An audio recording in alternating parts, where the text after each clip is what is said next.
Good morning, class 7. So, how are you guys doing? I hope everything is fine and we'll just start today and the SSC part. We were on the military campaigns of Shah Jahan, and after Shah Jahan built his Taj Mahal, we stopped there. So, we'll carry it on from there. So, without ado and wasting time, we'll go ahead and do that. Okay, so let's start. Aurangzeb 1658 to 1707. The last of the great Mughals, Aurangzeb, Alamgir, meaning conqueror of the world, ruled for 49 years, the same as Akbar. His empire covered nearly the whole of India. Aurangzeb's reign can be divided into two phases: 1658 to 1680, when he was in North India, and 1681 to 1707, when he was in the Deccan. Revolts. What are the revolts happened during his time? There were many revolts during the reign of Aurangzeb. In the northern India, Aurangzeb had increased the land tax from one third to one half of the produce. The Jats, the Agra Mathura region, the Satnamis, and the Bandelas revolted against it. The most powerful revolts were the Rajputs, the Sikhs, and the Marathas.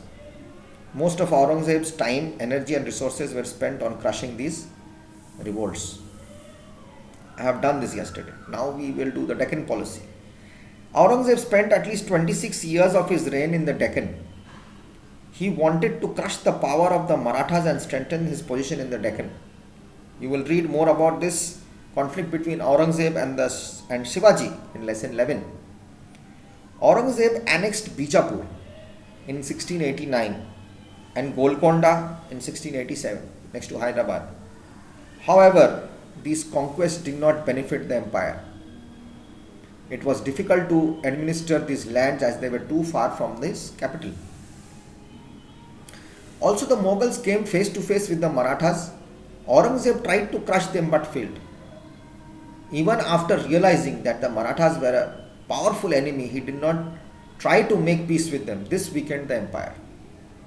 The Deccan policy of Aurangzeb was a failure. He failed to subdue the Marathas. Continuous wars emptied the treasury and led to a loss of large number of soldiers. This happened in the French Revolution also. History repeats itself. Due to Aurangzeb's long absence from the North, administration suffered. Revolts challenging the Mughal authority also broke out. Now if we go back to Muhammad bin Tughlaq, the Sultan, and we try to compare his and Aurangzeb's Deccan policy, it will be quite good thing to check. So next class I am going to give you a nice comparison. Aurangzeb as a king. Aurangzeb was an orthodox, God-fearing Muslim. Unlike the earlier Mughal emperors, he had a very simple lifestyle. He never wore costly robes or used gold and silver vessels. He even sewed caps and copied the Quran to sell, so that he could earn money for his use rather than taking it from the treasury. Due to his simplicity, he was popularly called the Zinda Peer, or a living saint. As a ruler, Aurangzeb was short-sighted. He used to never look for the future, and the present he used to think about. He gave up Akbar's policy of tolerance.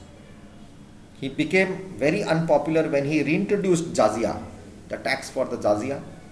The policies of Aurangzeb pushed the empire towards decline. It's going down slowly. The Mughal court, what happened to the Mughal court? The Mughal court, much like the court in the Sultanate period, was very ceremonial. A lot of ceremonies used to take place. The emperor sat on a throne, others were assigned places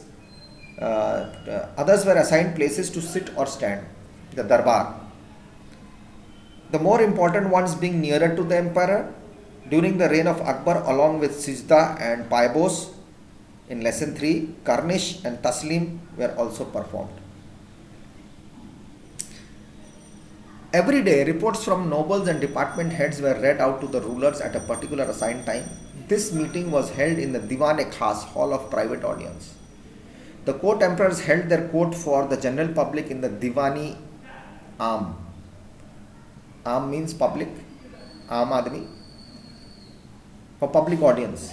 People could come here and put forth their problems before the ruler. When the emperor was away from his capital, his court moved with him. There was no one in the city. During these times, the court was held under huge tents. In the 17th century, the court was divided into two groups, the liberals and the orthodox.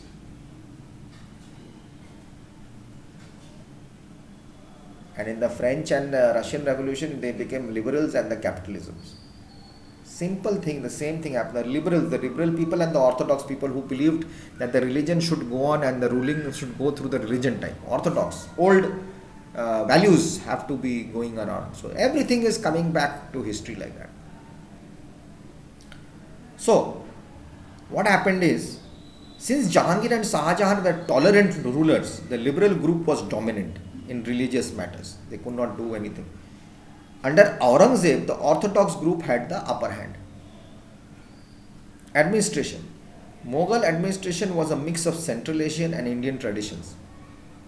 It was centralized monarchy, and the ruler enjoyed absolute power. Monarchism was going on. It was not democratic at that time. What was the central administration all about? About the total area. The king was the head of both civil and military administration. He was assisted by many officials, but now the president is about the military is under the president.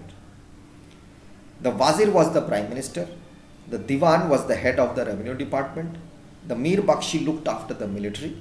The Khan-i-Saman attended to the needs of the royal household. Khan-i-Saman is already Saman, household stuff. The Sadar-i-Sadur kept a record of grants and donations made by the king, what the king is spending. The Qazi was the chief judge for the law. He used to tell the Qazi to do this, the Qazi used to do that. Actual power was the emperor, the Mughal, the Badshah. What about the provinces, the area, how the administration used to go on? The provinces were divided, the empire was divided into provinces, right? Subas, each Suba headed by a governor called the Subadar. He served as a link between his province and the ruler. He was in charge of that, monitor type. Each Suba was divided into sarkars. Now the Suba is also divided into sarkars, and each sarkars into many parganas. A pargana consisted of many villages. The Kotwal looked after town administration, police, Kotwal. He performed both police and civil duties. He caught criminals and maintained law and order. He had to maintain the list of people living in his area and keep a check on weights and measures of the trade. His office was called the Kotwali, a term that is in use even today, the Kotwali office, the police station, Kotwali. And part of civil offices are called still in Gujarat and Haryana and the Kotwali office. Revenue administration. How was the collection happening, the monetary issues? Land and trade were two main sources of revenue, land and trade. Akbar carried out many reforms in the land revenue. See, this land revenue is all total of the Mughals.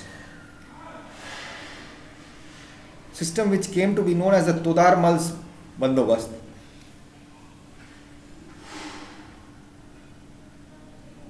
Land revenue system. Raja Todar Mal, his revenue minister, introduced a land revenue system which came to be known as the Todar Mal's Bandobast. Under the new system, land was properly measured. In the past, it used to be measured with a rope. However, the rope shrunk when it was dry and stretched when it was wet. When dry, that rope size, the land size will become small. So whatever, but if it's wet, it elongates, it stretches. And suppose it's 10 feet. When it dries, it's becoming 9 feet. So, but that rope is there. So you are at loss. Someone is at gain when the rope is wet.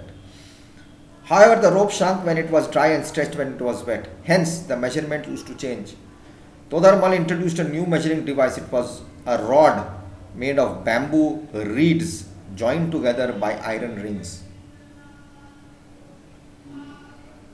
Now, land could be measured very accurately. A bamboo rod type of thing, and made of bamboo and reeds joined together. The bamboo reeds were joined together and rings were there. So from one block to another, one ring will move there, that side, okay, this much is yours. So the ring used to measure. Now land could be measured very accurately. After measurement, land was divided into three categories: good, average and bad. The revenue was fixed according to the fertility of the land. In 1580, a system called the Dashala was introduced. Under this, the average produce of the average price over the last 10 years were calculated. GDP. The tax to be paid for the year was fixed on the basis of this average. Now 10 years, what was your gain? What did you produce? What did you sell? On top of that, you have to put an average. That's the tax you have to pay. For 1 year. Generally, 1/3 of this figure was the share of the ruler. Whatever tax he used to pay, suppose 100 rupees, 1/3 used to go to him. 3 parts. Divide 100 or 60 into 3 parts, 60 rupees, 3 parts, so 1/3. 20 rupees used to go to the emperor. The emperors encouraged both internal and overseas trade. India exported textiles, spices, indigo, saltpetre to China, Central Asia and Europe.